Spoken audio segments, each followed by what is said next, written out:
The sun beat down mercilessly on the town of Dustridge as people gathered in the square for what everyone called the settlement auction. It was not an official name, and no one liked to speak too plainly about what happened there, but everyone knew the truth.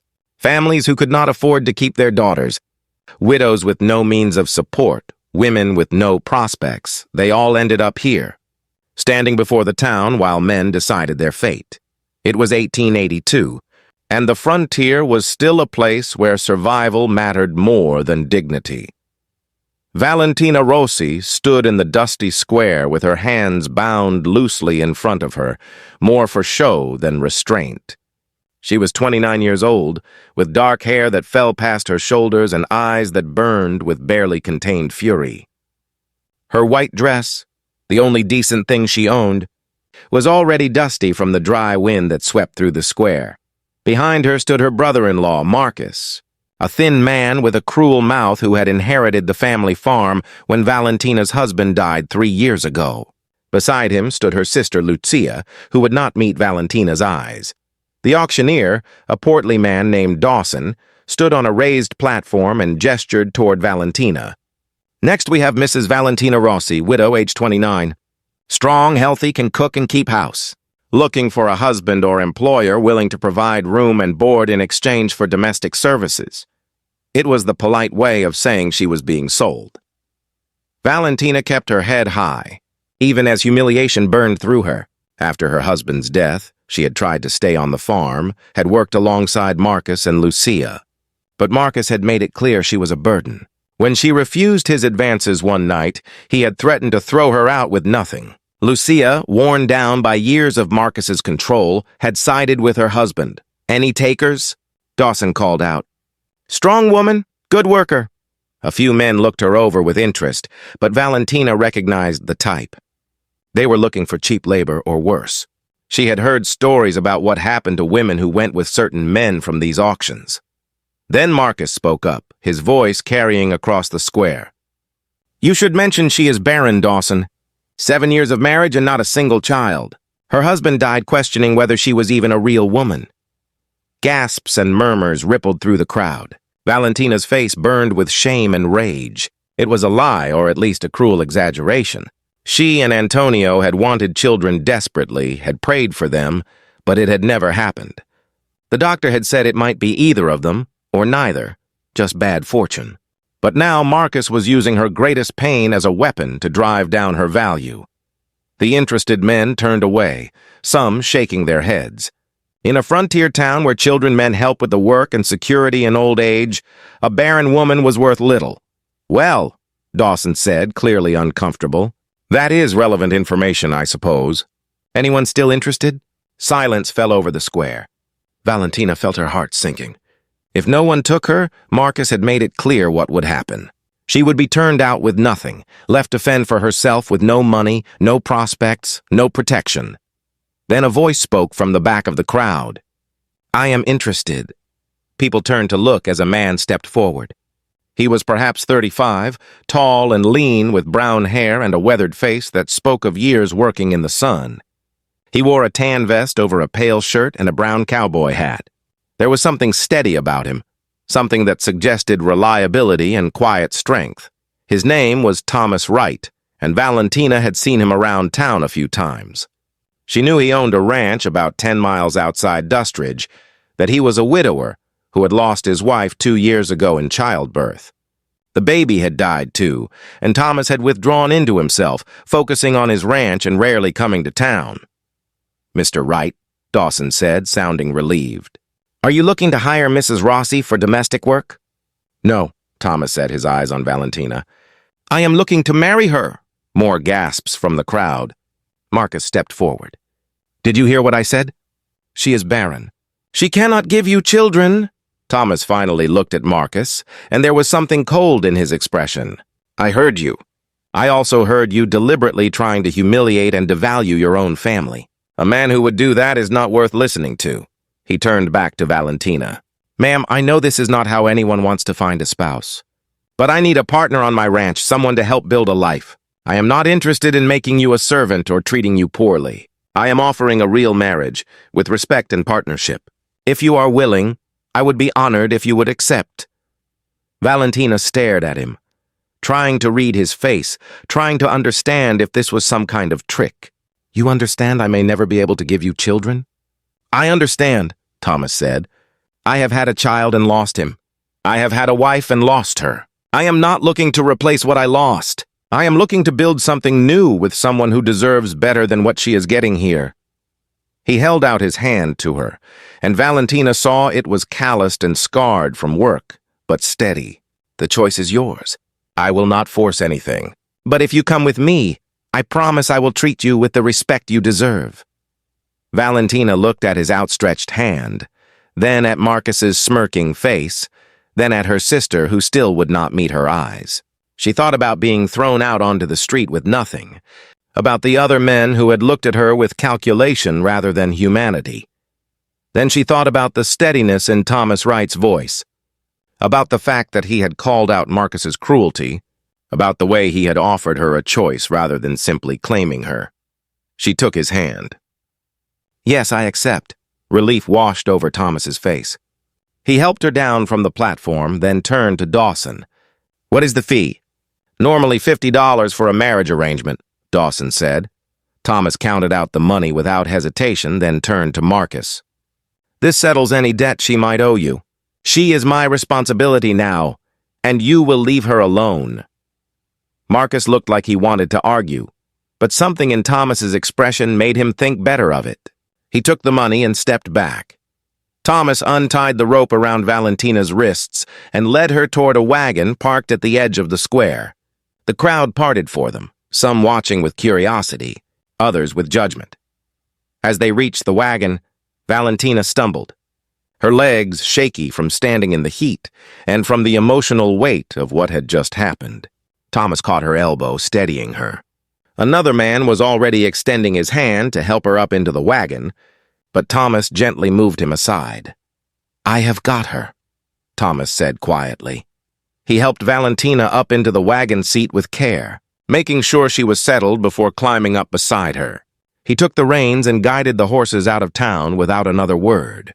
They rode in silence for the first mile, Valentina trying to process what had just happened. Thomas seeming to understand she needed time to think. Finally, Valentina spoke. "Why did you do that? Why did you choose me, knowing I cannot give you children?" Thomas was quiet for a moment, then said, "My wife, Rebecca. She wanted children more than anything. We tried for 5 years before she finally conceived. She was so happy, so full of hope. And then she went into labor and everything went wrong. I watched her suffer for 2 days before she died, and the baby died with her." His voice was steady but filled with old pain.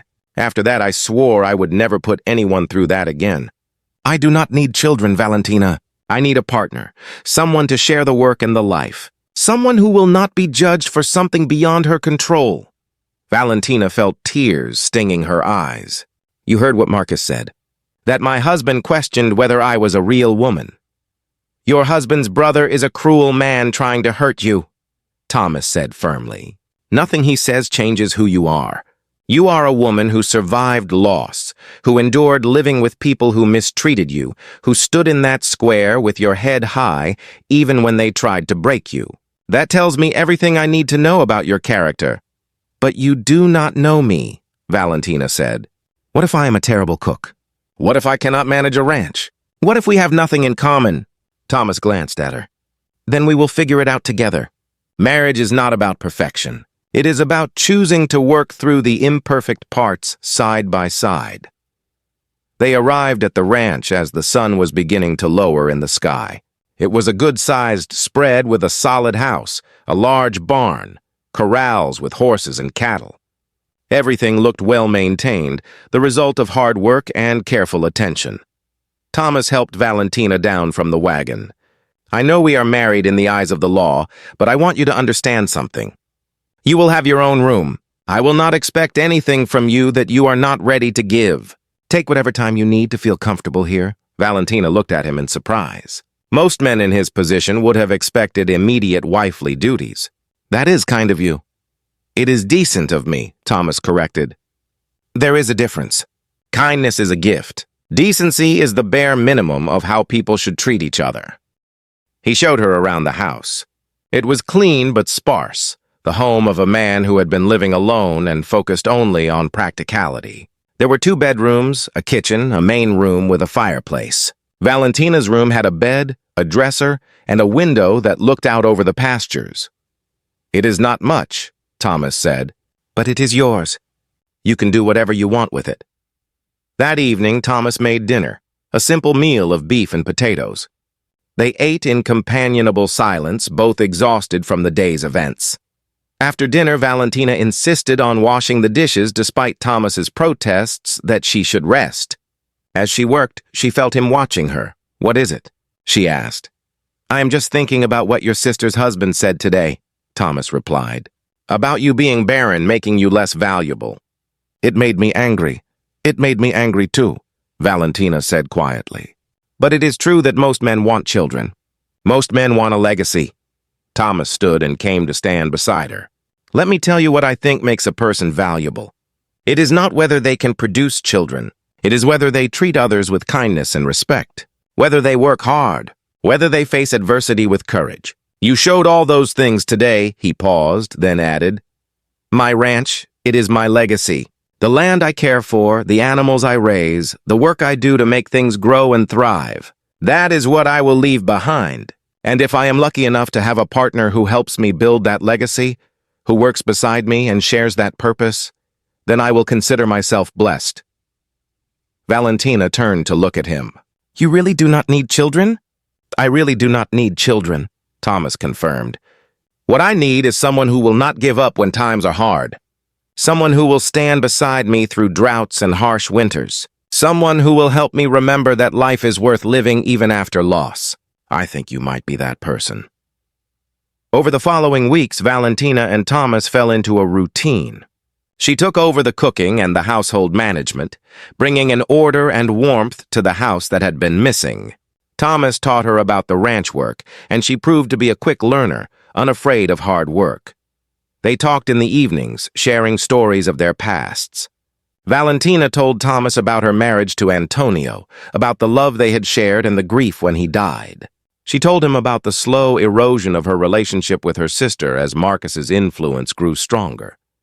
Thomas told her about Rebecca, about the joy of their early years together, and the devastating loss of her and their child. He told her about the loneliness of the years since, the feeling that he was just going through the motions of living. "I stopped really living after she died," Thomas admitted one night. "I just worked and slept and worked some more. It was enough to survive, but not enough to have a life." "And now?" Valentina asked. Thomas smiled. "Now I find myself looking forward to things again. To coming inside for dinner and finding you there. To hearing your thoughts on how we might improve the ranch. To having someone to talk to who understands what it is like to lose everything and have to start over." 3 months after their marriage, Valentina woke in the middle of the night to the sound of Thomas calling out in his sleep. She went to his room and found him tangled in his sheets, clearly in the grip of a nightmare. "Thomas," she said gently, touching his shoulder. "Wake up! You are dreaming!" His eyes flew open and he sat up, disoriented. When he saw her, recognition and embarrassment crossed his face. "I am sorry. Did I wake you?" "It is all right," Valentina said. She sat on the edge of his bed. "Bad dream?" Thomas nodded. "About Rebecca, about the day she died. I still have them sometimes." "I have dreams about Antonio," Valentina said. "About the farm, about the life we were supposed to have." They sat in silence for a moment, 2 people bound by their losses and their determination to move forward. "Can I tell you something?" Thomas said. "Something I have not said to anyone?" "Of course." "I feel guilty," Thomas admitted. "Guilty that I am building a new life with you. Guilty that I am happy sometimes, as if being happy means I did not love Rebecca enough." Valentina took his hand. "I understand that feeling. But Thomas, Rebecca would not want you to stop living. Neither would Antonio. They would want us to honor their memory by living fully, by finding joy again. That does not diminish what we had with them. It just means we are strong enough to keep going." Thomas squeezed her hand. "When did you get so wise?" "When I stood in that town square and realized I had 2 choices. Let my circumstances destroy me or decide to build something new. I chose to build, just like you did when you reached out your hand to me. That night marked a turning point in their relationship. They began to let each other in more deeply, to share not just their daily lives but their hopes and fears and dreams. The respect and partnership they had started with began to deepen into genuine affection. 6 months after their marriage, Valentina woke to find the bed beside her empty. She and Thomas had been sharing a room for the past month, a natural progression that neither of them had felt the need to discuss formally. It simply felt right to fall asleep together and wake up together. She found him on the porch, watching the sunrise. She wrapped a blanket around herself and joined him. "Could not sleep?" she asked. "I have been thinking," Thomas said, "about us, about what we have built here. Valentina, when I took you from that auction, I thought I was offering you rescue. But the truth is, you rescued me too. You brought life back into this house and into my heart." He turned to face her. "I love you. I know that was not part of our original agreement, and I am not saying it expecting anything in return. I just wanted you to know." Valentina felt warmth spreading through her chest. "I love you too, Thomas. I did not expect to, but I do. You have shown me that life can be good again, that I can be valued for who I am and not judged for what I cannot do." Thomas pulled her close. "You are valued. You are cherished. And I am grateful every day that you took my hand in that square." They stood together watching the sunrise, two broken people who had found a way to heal each other. Years passed, and the ranch prospered under their joint management. Valentina proved to have a head for business, and she helped Thomas expand their operations. They became known in the region as fair employers and good neighbors. They never had children, but they did not need them. They had each other, and they had a purpose. They built something together that was solid and lasting. Sometimes travelers passing through would stay at the ranch, and some of them were young women in difficult circumstances. Thomas and Valentina always found room for them, gave them work and fair wages, and never judged them for their pasts. One day, a young woman arrived at their door, sent by the church in town. She was 18 and pregnant, thrown out by her family. Valentina took her in without hesitation. "You can stay here until the baby comes," Valentina said, "and after if you want. We can always use help, and you deserve a safe place." The young woman, whose name was Ruth, stayed. She had her baby at the ranch, a healthy boy, and Valentina and Thomas helped care for both of them. Over the years, others came, a widow with 3 children, a young man fleeing an abusive father, an older woman who had nowhere else to go. The ranch became a place of refuge, a place where people who had been judged and found wanting by society could find acceptance and a fresh start. "We are building a different kind of legacy," Valentina said to Thomas one evening as they watched Ruth's now 5-year-old son playing in the yard with some of the other children who had found their way to the ranch. "We are," Thomas agreed. "Not children of our blood, but people we have helped, lives we have touched. That matters just as much." 20 years after that day in the dusty square, Valentina and Thomas sat on their porch watching another sunset. They were older now, their hair streaked with gray, their hands marked by decades of work. "Do you ever think about that day?" Valentina asked. "The auction?" "Sometimes," Thomas said. "I think about how close we both came to missing each other. If I had stayed home that day, if you had already been taken by someone else." "But you did not stay home," Valentina said. "And you looked past what everyone else saw as my greatest flaw and saw me instead." "It was never a flaw," Thomas said firmly. "It was just a circumstance. And honestly, I meant what I said that day. I did not need children. I needed you." Valentina leaned her head on his shoulder. "You got me, and I got you. And together we built something beautiful." "We did," Thomas agreed. "We really did." They sat in comfortable silence. Two people who had found each other in the most unlikely way and had chosen, every day, to build a life of meaning and purpose together. Because sometimes the things the world tells us make us worthless are actually irrelevant to our true value.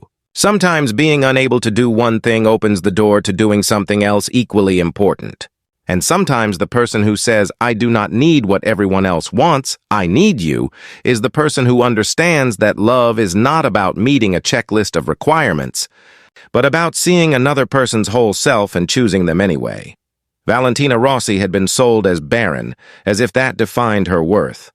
But Thomas Wright had seen past that label to the strong, capable, loving woman beneath. And together they had proven that a life of value is not measured in children born, but in lives touched, in kindness given, in love shared. That is a legacy that endures.